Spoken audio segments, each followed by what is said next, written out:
नमस्कार साथियों, स्वागत है आप सभी का हमारे YouTube चैनल श्री हंस वाहिनी इंस्टीट्यूट पर।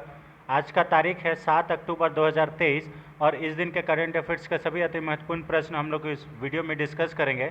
चाहे आप किसी भी एग्ज़ाम्स के लिए प्रिपरेशंस कर रहे हैं, सभी एग्ज़ाम्स के लिए ये बेहद महत्वपूर्ण सेशन होगा। तो चलिए आप इस सेशन में बने रहिए और चैनल पर नए हैं तो चैनल को ज़रूर सब्सक्राइब करें और अन्य लोगों के साथ भी इसे शेयर करें। अपने सोशल मीडिया प्लेटफॉर्म पर, अपने व्हाट्सएप ग्रुप पर इसे शेयर करें ताकि हमारे भी मोटिवेशन बना रहे। ठीक है, तो चलिए आज का सेशन शुरू करते हैं, लेकिन उससे पहले आज का मोटिवेशन देख लेते हैं। जब भी पढ़ाई करने बैठे तो ये सोच कर बैठे कि आखिरी बार पढ़ रहे हैं, कल मेरा एग्ज़ाम है। यकीनन इस सोच के साथ की गई तैयारी एक अलग ही लेवल की होगी और आप बड़े से बड़े एग्ज़ाम्स को आसानी से पास कर सकेंगे। यानी कि आप कभी भी पढ़ने बैठ रहे हैं तो आप हमेशा ये सोचिए कि हमारा कल ही एग्ज़ाम है, ठीक है, और हमें किसी भी प्रकार से आज ही इसका प्रिपरेशंस कंप्लीट कर लेना है। उस केस में क्या होगा कि अगर आप खुद से टारगेट देंगे ना तो आपका तुरंत जल्दी से वो जो टॉपिक है वो कवर अप हो जाएगा और आपका प्रिपरेशंस भी काफ़ी बेहतरीन हो जाएगा, वो अलग ही लेवल का होगा। ठीक है, तो चलिए आई होप आप मेहनत कर रहे होंगे और आशा करते हैं हमारा ये वीडियो आपको हेल्पफुल लगता होगा। इसी वीडियो मतलब इसी मोटिवेशन के साथ हम लोग आज का क्वेश्चन देख लेते हैं। पहला क्वेश्चन क्या है, हाल ही में साहित्य के लिए 2023 का नोबेल पुरस्कार किसे मिला है? Who has received the 2023 Nobel prize for the literature. साहित्य के लिए साहित्य नोबेल पुरस्कार 2023 किसे मिला है? Option number A John Fauzi, option number B Pierre Agostini, option number C Frank Crouch, option number D Anne L'Huillier, एन्यूएल हुइलियर।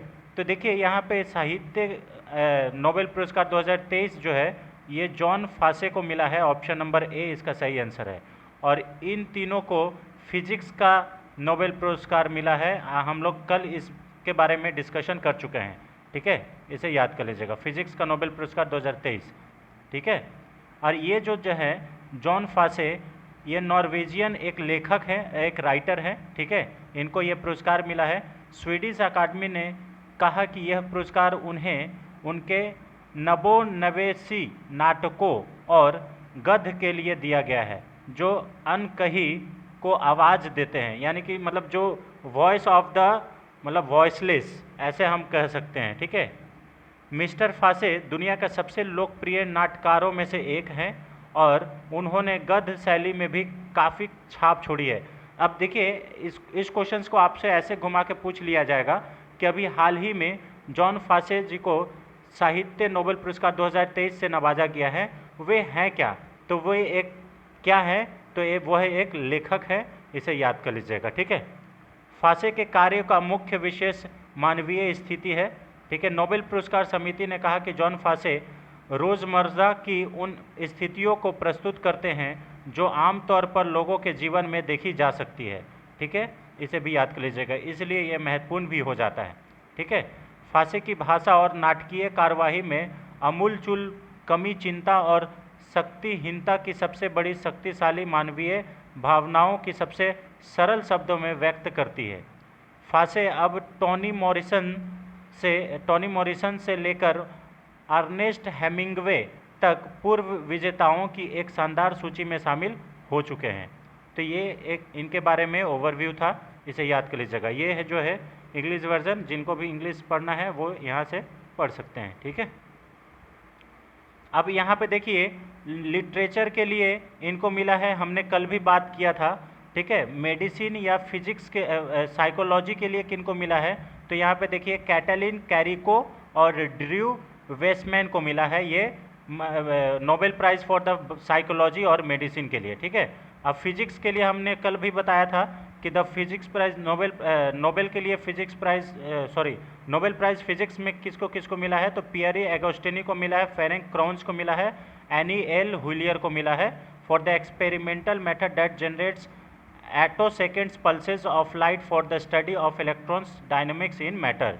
और देखिए Nobel prize for chemistry 2023 chemistry के लिए किनको मिला है 2023 का नोबेल पुरस्कार? तो ये मोंगी जी बवेंडी को, लुइस ई ब्रस को और एलेक्सी आई एकिमोव को मिला है for the discovery and synthesis of quantum dots के लिए केमिस्ट्री का नोबेल पुरस्कार इन तीनों को मिला है। ठीक है, अब देखिए नोबेल पुरस्कार फिजिक्स में 2022 में किन को मिला था, तो एलन एस्पेक्ट्स को मिला था, जॉन एफ क्लाउजर को मिला था और एटोन जेलिंजर को मिला था। अभी इसे भी याद कर ले, 2022 का भी पूछ सकता है आपसे।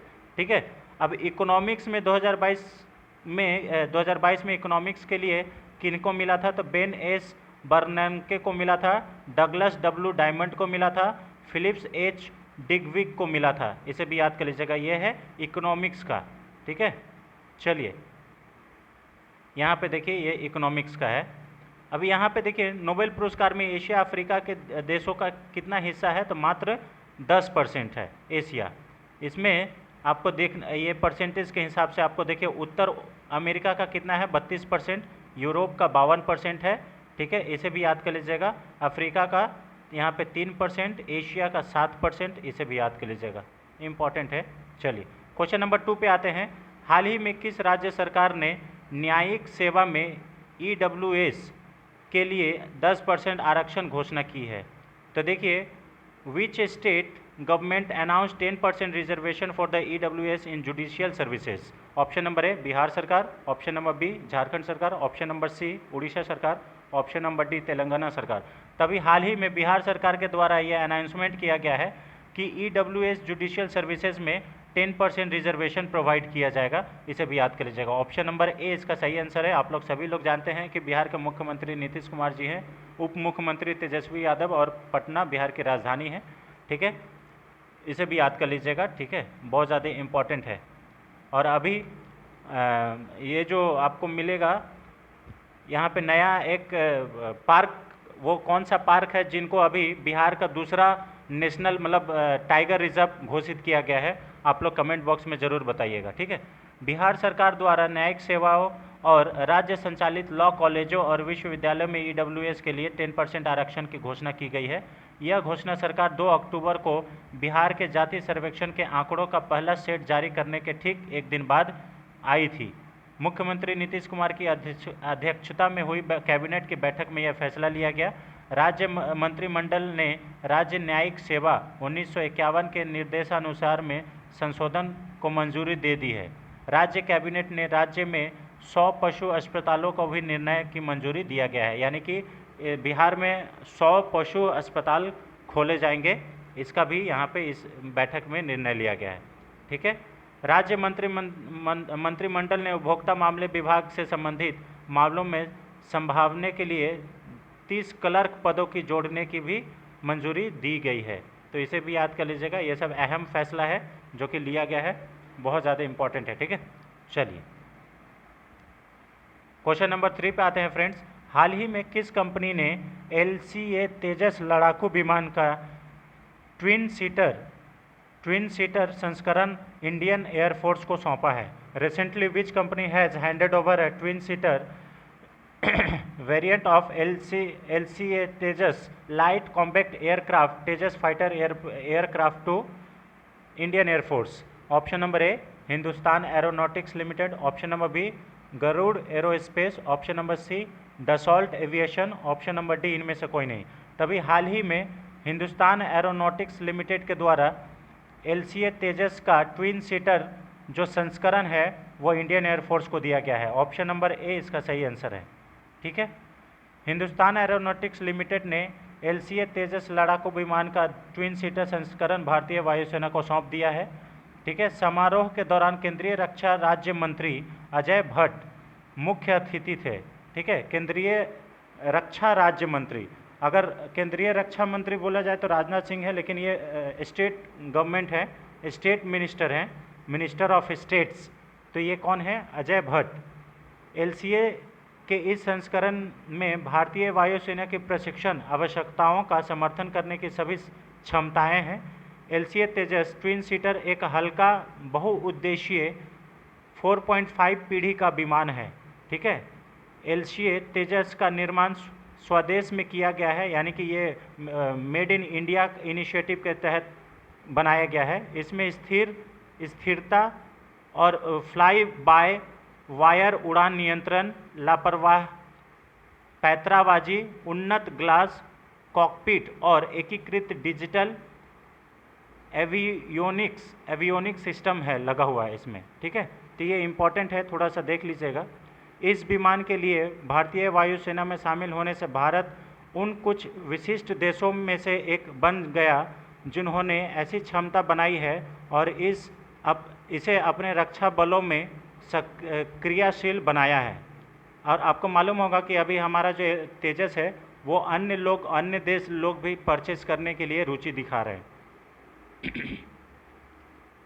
वायुसेना HLA से 18 ट्विन सीटर खरीद रही है, मतलब हिंदुस्तान एरोनॉटिक्स लिमिटेड से, HAL से। उनमें से 8 की डिलीवरी 2023-24 के दौरान की जाएगी। शेष 10 क्रमिक रूप से 2026-27 तक वितरित किया जाएगा। तो टोटल 18 LCA तेजस हिंदुस्तान एरोनॉटिक्स लिमिटेड जो है वो भारतीय वायुसेना को देगी, जिसमें से 8 जो है वो 2023-24 में हो जाएगा डिलीवरी, और बाकी जो 10 बचेगा वो 26-27 तक डिलीवरी देना है। तो इसे भी याद कर लीजिएगा, ठीक है। चलिए क्वेश्चन नंबर 4 पे आते हैं फ्रेंड्स। हाल ही में राष्ट्रीय डॉल्फिन दिवस कब मनाया गया है? Recently national dolphin day has been celebrated on option number A 1 October, option number B 2 October, option number C 4 October, option number D 5 October. तो देखिए नेशनल डॉल्फिन डे जो है ये 5 अक्टूबर को मनाया गया है। ऑप्शन नंबर डी इसका सही आंसर है, ठीक है। इससे रिलेटेड कुछ इंपॉर्टेंट फैक्ट्स देख लेते हैं। जैसे राष्ट्रीय डॉल्फिन दिवस 5 अक्टूबर को मनाया जाता है। राष्ट्रीय जलीय जीव के संरक्षण के बारे में जागरूकता पैदा करने के लिए के लिए हर साल राष्ट्रीय डॉल्फिन दिवस मनाया जाता है। 2022 में राष्ट्रीय वन्य जीव बोर्ड ने 5 अक्टूबर को राष्ट्रीय डॉल्फिन दिवस के रूप में मान्यता दी थी, ठीक है। डॉल्फिन नेपाल, भारत और बांग्लादेश की गंगा, ब्रह्मपुत्रा, मेघना और कर्णफुली संगू नदी प्रणाली में निवास करती है। इसे भी याद कर लीजिएगा, ठीक है, इम्पॉर्टेंट है ये। अब देखिए जो गंगा है ये जब असम में जाता है तो उसे ब्रह्मपुत्रा के नाम से जाना जाता है, और यही जो है बंगाल की खाड़ी में और बांग्लादेश में जैसे ही इंटर करता है तो ये मेघना के नाम से कहलाती है। इसे भी याद कर लीजिएगा, ठीक है। बिहार सरकार की मांग पर केंद्र सरकार ने 2010 में गंगेई डॉल्फिन को राष्ट्रीय जलीय जीव घोषित किया था। तो ये जो गंगेटिक जो डॉल्फिन है उसको राष्ट्रीय डॉल्फिन जो जीव है ये किस साल घोषित किया गया है? तो 2010 में किया गया है। इसे भी याद कर लीजिएगा, इंपॉर्टेंट है, ठीक है। और बिहार सरकार की सिफारिश पर गंगा की डॉल्फिन को बिहार में सौंस भी कहा जाता है। पटना विश्वविद्यालय में जूलॉजी के पूर्व प्रोफेसर डॉक्टर RK सिन्हा को डॉल्फिन मैन ऑफ इंडिया भी कहा जाता है। तो ये इम्पॉर्टेंट है, डॉल्फिन मैन ऑफ इंडिया किनको कहा जाता है? तो डॉक्टर RK सिन्हा को, ये पटना विश्वविद्यालय के पूर्व प्रोफेसर रह चुके हैं, ठीक है। नदी तंत्र में डॉल्फिन की उपस्थिति उनके अच्छे स्वास्थ्य को दर्शाता है। डॉल्फिन एक स्वस्थ जलीय पारिस्थितिकी तंत्र के आदर्श पारिस्थितिक संकेतक है। इन्हें वन्यजीव संरक्षण अधिनियम 1972 की अनुसूची में अप्रत्येक लुप्तप्राय के रूप में मान्यता दी गई है, मतलब इंडेंजर्ड कैटेगरी में इसे रखा गया है, ठीक है। क्रिटिकली इंडेंजर्ड होता है ना, वो इसमें रखा गया है। इसे भी याद कर लीजिएगा, ठीक है। चलिए तो ये इंग्लिश वर्जन है। Gangetic dolphins are also called soons in Bihar, ठीक है। और RK सिन्हा को डॉल्फिन मैन ऑफ इंडिया भी कहा जाता है। इसे भी याद कर लीजिएगा, ठीक है। कुछ इंपॉर्टेंट दिवस। अंतर्राष्ट्रीय वृद्धजन दिवस 1 अक्टूबर को मनाया जाता है। इसका थीम क्या है? वृद्ध व्यक्तियों के लिए मानव अधिकारों की सार्वभौमिक घोषणा के वादों को पूरा करना पीढ़ियों तक।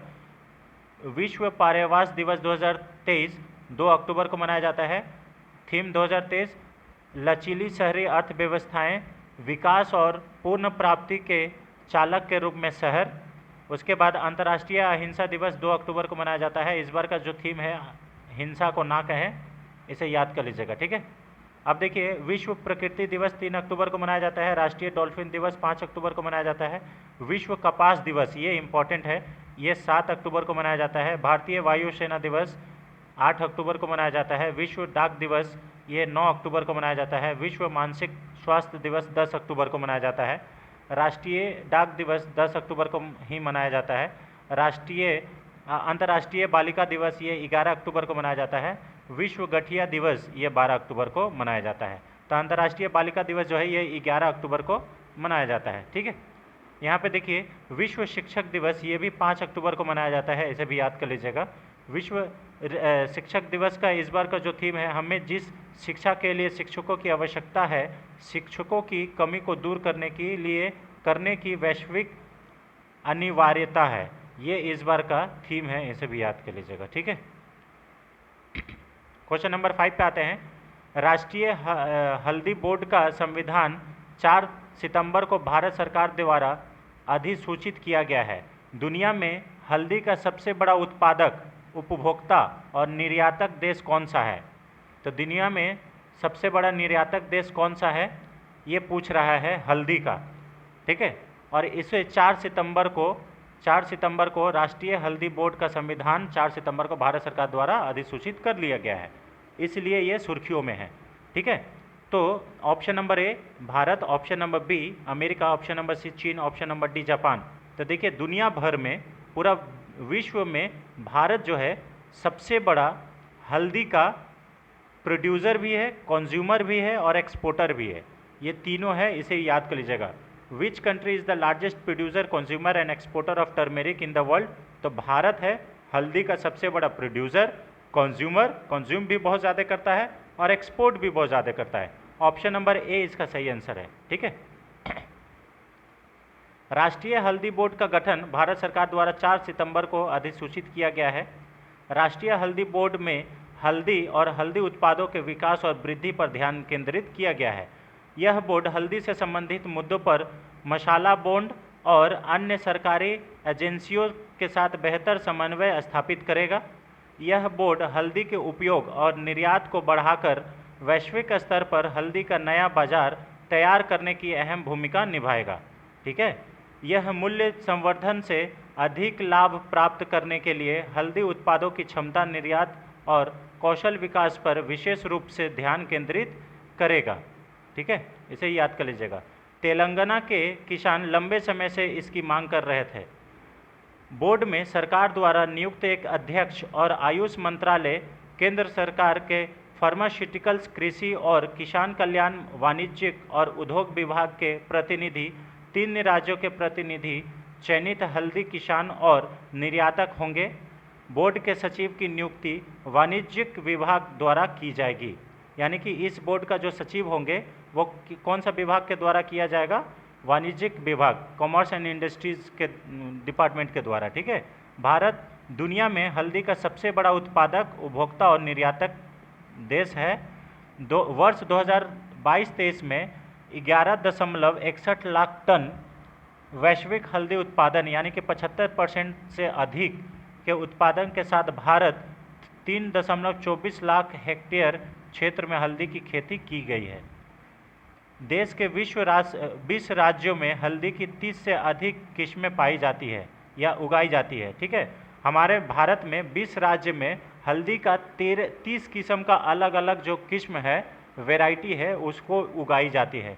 महाराष्ट्र पूरा भारत में टॉप है प्रोडक्शन में, तेलंगाना दूसरे नंबर पे, कर्नाटक तीसरे नंबर पे और तमिलनाडु जो है ये चौथे नंबर पर है देश में हल्दी के सबसे बड़ा उत्पादक। इसे याद कर लीजिएगा। अगर आपसे पूछ लिया जाए कि हल्दी का उत्पादक भारत में कौन सा राज्य है सबसे ज़्यादा, तो वो होगा महाराष्ट्र। इसे भी याद कर लीजिएगा, ऑप्शन नंबर ए ये महाराष्ट्र होगा। ठीक है ना, इसे याद कर लीजिएगा। ठीक है, वैश्विक हल्दी व्यापार में भारत की हिस्सेदारी 62% है, इसलिए हम बोले कि सबसे बड़ा लार्जेस्ट एक्सपोर्टर कंज्यूमर भी है भारत। ठीक है, इसे याद कर लीजिएगा। 2022-23 के दौरान 380 से अधिक निर्यातकों द्वारा 207.45 मिलियन डॉलर मूल्य के 1.534 लाख टन हल्दी और हल्दी उत्पादों का निर्यात किया गया। भारतीय हल्दी के प्रमुख निर्यातक बाजार कौन कौन से हैं? हम लोग कहाँ कहाँ हल्दी बेचते हैं? तो बांग्लादेश है, संयुक्त अरब अमीरात है, अमेरिका है और मलेशिया है। इसे भी याद कर लीजिएगा। ठीक है, इम्पॉर्टेंट है। चलिए, आई होप आपको क्वेश्चंस का सिलेक्शन अच्छा लगता होगा, हमारा क्वेश्चंस फॉर्मेशन अच्छा लगता होगा और ये वीडियो आपको इन्फॉर्मेटिव लगता होगा। चलिए क्वेश्चन नंबर 6 पे आते हैं। हाल ही में आरबीआई के कार्यकारी निदेशक के रूप में किसे नियुक्त किया गया है? ये बहुत इंपॉर्टेंट अपॉइंटमेंट है फ्रेंड्स, इसे भी याद कर लीजिएगा। बहुत इंपॉर्टेंट है। Option number A Munish Kapoor, option number B Anirban Mukherjee, option number C KN Shanth Kumar, option number D doctor Dinesh Das. तो देखिए ये जो RBI के कार्यकारी निदेशक के रूप में अभी हाल ही में मुनीष कपूर को अपॉइंट किया गया है। ऑप्शन नंबर ए इसका सही आंसर है, मुनीष कपूर। ठीक है, चलिए ऑप्शन नंबर ए इसका सही आंसर है। 3 अक्टूबर से भारतीय रिजर्व बैंक ने मुनीष कपूर को अपना कार्यकारी निदेशक के रूप में नियुक्त किया गया है। 3 अक्टूबर का इनका नियुक्ति हो चुका है। कार्यकारी निदेशक के रूप में पदोन्नत होने से पहले कपूर मौद्रिक नीति विभाग के प्रभारी सलाहकार और मौद्रिक नीति समिति के सचिव थे। आपको मालूम होगा मॉनेटरी पॉलिसी होता है जिसका हेड जो है वो वित्त मंत्री होते हैं, जो कि यानी कि अभी वित्त मंत्री कौन है भारत के, तो निर्मला सीतारमण है, इसे भी याद कर लीजिएगा। ठीक है, चलिए लगभग इसमें RBI के गवर्नर भी शामिल होते हैं। लगभग 3 दशकों की अवधि में कपूर ने RBI में आर्थिक नीति और अनुसंधान विभाग और मौद्रिक नीति विभाग में व्यापक आर्थिक नीति और अनुसंधान और मौद्रिक नीति के क्षेत्रों में काम किया है। 2012 से 2015 के दौरान उन्होंने अंतर्राष्ट्रीय मुद्रा कोष यानी कि IMF के कार्यकारी निदेशक के सलाहकार के रूप में भी काम किया है। ठीक है, ये इम्पोर्टेंट नियुक्ति है इसलिए। ठीक है, कार्यकारी निदेशक के रूप में कपूर आर्थिक और नीति अनुसंधान विभाग की देखभाल करेंगे, इसे याद कर लीजिएगा। ठीक है, अब इम्पॉर्टेंट रेसेंट नियुक्ति जो कि 2023 में हुआ है, जैसे member of the international meditation panel, ये फॉर्मर CJI NV रमन्ना बने हैं। First women chairman of railway board Jaya Verma Sinha बनी है। Brand ambassador of Swaraj tractor MS Dhoni बने हैं। प्रेस इंफॉर्मेशन ब्यूरो यानी कि PIB जो हम लोग इंफॉर्मेशन पढ़ते हैं, इसके जो हेड बने Manish Desai. President of FTII Pune, ये कौन नॉमिनेट हुए हैं, R Madhavan. Principal DG of Akashvani, ये डॉक्टर वसुधा गुप्ता बनी है। और अभी कोटक महिंद्रा बैंक के MD और CEO पद से कौन इस्तीफा दिए हैं, तो उदय कोटक दिए हैं, इसे भी याद कर लीजिएगा। ठीक है, NASSCOM के चेयरमैन कॉग्निजेंट इंडिया के MD रजनीश नंबियार बने हैं। Central railway principal chief operation manager कौन बने हैं, तो श्याम सुंदर गुप्ता जी बने हैं। Director general of NTA national testing agency के सुबोध कुमार सिंह बने हैं, अभी हाल ही में नियुक्ति हुआ है। डायरेक्टर जनरल ऑफ BSF ये नितिन अग्रवाल जी बने हैं। MD of solar energy corporation of India, ये कौन नियुक्त किए गए हैं, तो Ajay Yadav. MD and CEO of UK bank, ये अवनीश कुमार अश्विनी कुमार बने हैं, इसे भी याद कर लीजिएगा। ठीक है, ये इम्पोर्टेंट नियुक्ति है। और फिर हम लोग यहाँ पे जो बात किए थे कि कौन क्या है 2023 में अपडेटेड वाला, ये सब हम लोग पहले भी प्रीवियस वीडियो में डिस्कस कर चुके हैं। तो इसे आप चाहें तो वीडियो को पॉज करके आप इसे नोट डाउन करके याद कर सकते हैं। ठीक है, जैसे SSB के महानिदेशक रश्मि शुक्ला बनी है। ठीक है, ऐसे ही करके आप इसे देखते जाइएगा। NHRC के जो अध्यक्ष हैं ये अरुण कुमार मिश्रा बने हैं। कुछ इम्पॉर्टेंट है जो आ सकता है।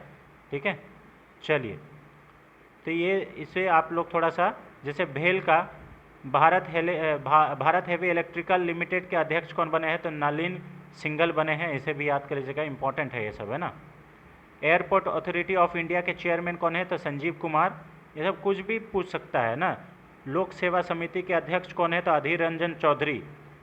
ठीक है, बहुत ज़्यादा इंपॉर्टेंट है।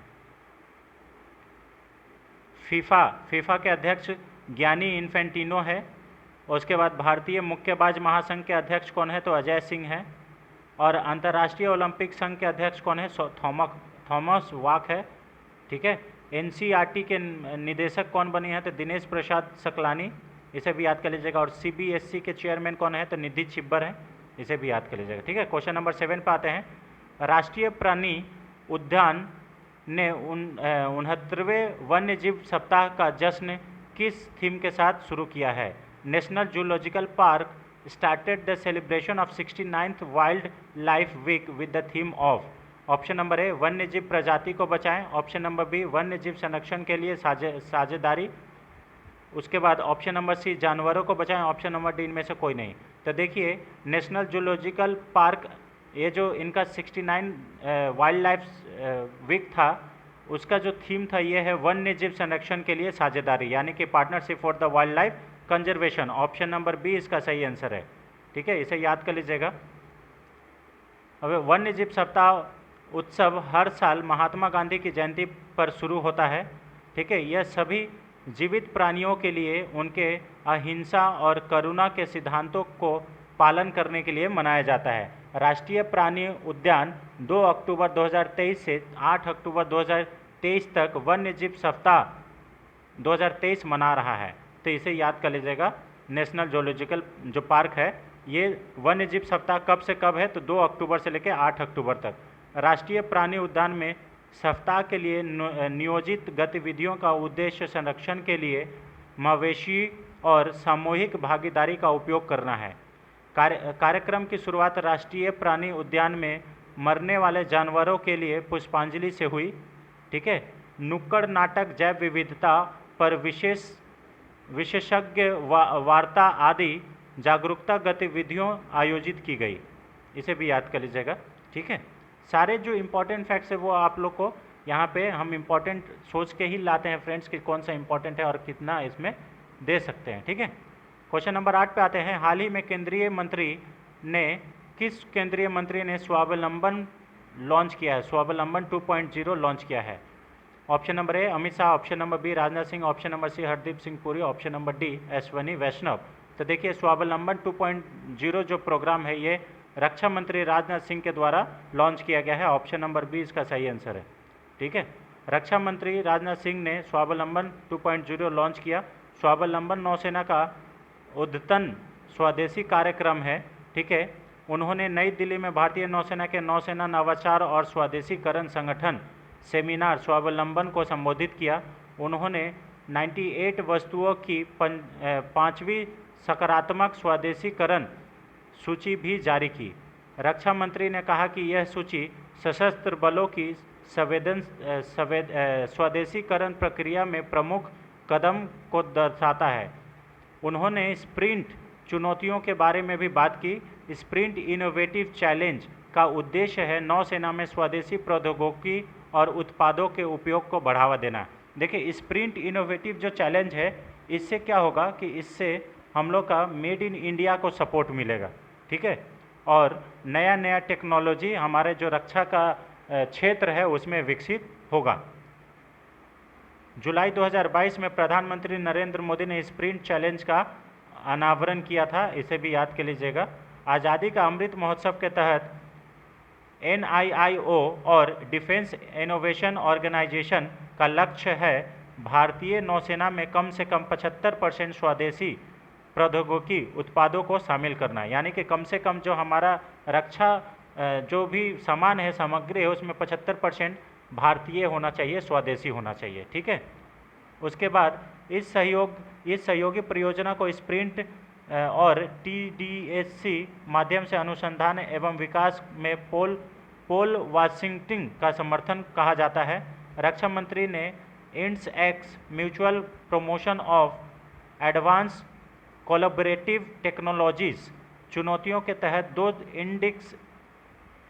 इंडक्स X चुनौतियों का भी शुभारंभ किया, जिन्होंने IDEX और संयुक्त राज्य अमेरिका के रक्षा विभाग ने संयुक्त रूप से अंतिम रूप दिया है।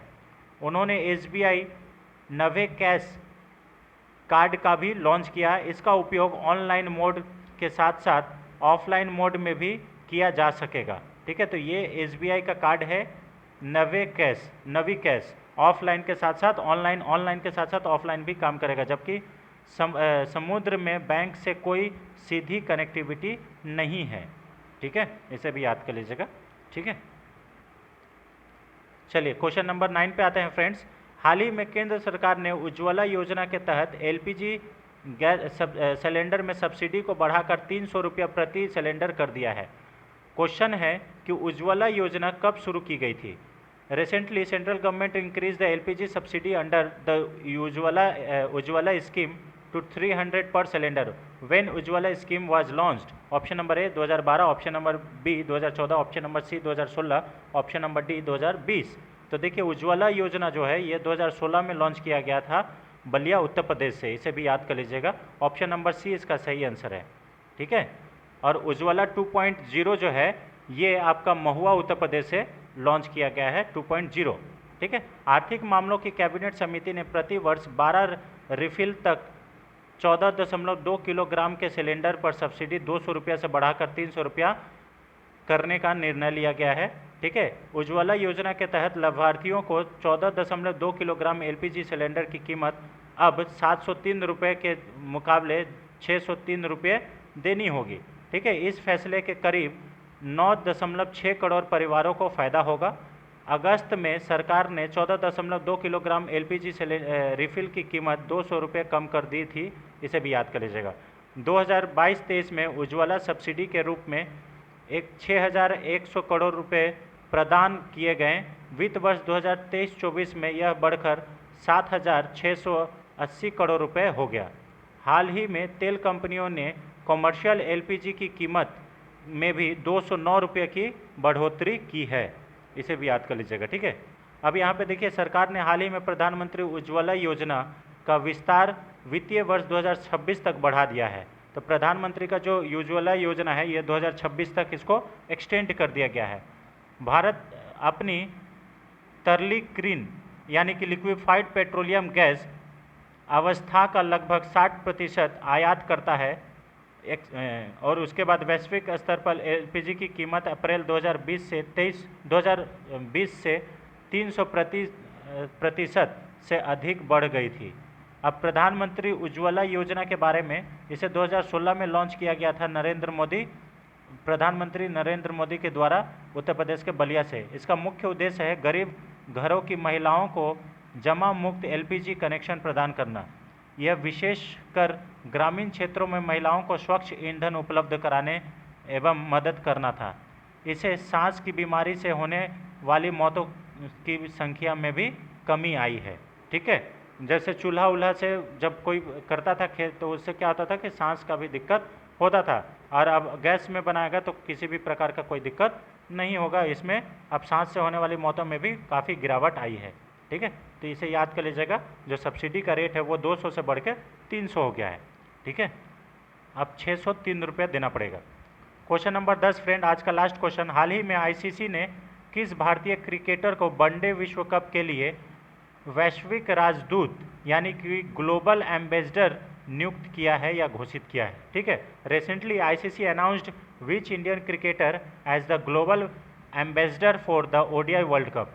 Option number A Rahul Dravid, option number B Mahendra Singh Dhoni, option number C Sachin Tendulkar, option number D Virat Kohli. तो अभी हाल ही में सचिन तेंदुलकर जी को ग्लोबल एम्बेसडर के रूप में नियुक्त किया गया है आईसीसी के द्वारा, ठीक है। इसे भी याद कर लीजिएगा। ऑप्शन नंबर सी इसका सही आंसर होगा, ठीक है। इससे रिलेटेड कुछ इंपॉर्टेंट फैक्ट्स देख लेते हैं। आईसीसी ने वनडे विश्व कप के लिए सचिन तेंदुलकर को वैश्विक राजदूत घोषित किया है। अंतर्राष्ट्रीय क्रिकेट परिषद ने क्रिकेट विश्व कप 2023 के लिए सचिन तेंदुलकर को वैश्विक राजदूत बनाया है। सचिन तेंदुलकर ने विश्व कप के 6 संस्करणों में प्रतिनिधित्व किया है। वह वनडे वर्ल्ड कप में सबसे ज़्यादा रन बनाने वाले बल्लेबाज हैं। सचिन तेंदुलकर ने 2011 में विश्व कप जीतने वाली भारतीय टीम का हिस्सा थे। उनके साथ खेल के 9 साथी दिग्गज खिलाड़ी भी इसमें शामिल थे, जो प्रशंसकों को क्रिकेट विश्व कप 2023 के करीब लाएंगे, ठीक है। क्रिकेट वर्ल्ड कप 2023 की शुरुआत 5 अक्टूबर को नरेंद्र मोदी क्रिकेट स्टेडियम में होगी। पहला मैच इंग्लैंड और न्यूजीलैंड के बीच होगा। तो ये यानी कि ये हो चुका है 5 अक्टूबर को। कहाँ पे हुआ है? तो ये नरेंद्र मोदी स्टेडियम गुजरात में, ठीक है। इसे भी याद कर लीजिएगा। चलिए, विश्व कप में Afghanistan, Australia, Bangladesh, England, Bharat, Netherland, New Zealand, Pakistan, दक्षिण अफ्रीका और श्रीलंका भाग ले रहे हैं। इतने टीम हैं, इसे भी याद कर लीजिएगा। 1 2 3 4 5 6 7 8 9 10, ठीक है। ब्लेज और टोंक क्रिकेट विश्व कप 2023 के आधिकारिक शुभंकर है, इसे याद कर लीजिएगा। ब्लेज और टोंक ये क्रिकेट विश्व कप 2023 का शुभंकर है, इसे भी याद कर लीजिएगा। ये टोंक है। अब देखिए यहाँ पे ब्लेज एक महिला शुभंकर है और तेज गति से गेंदबाजी करती है और बल्लेबाजों को आश्चर्यचकित कर देती है।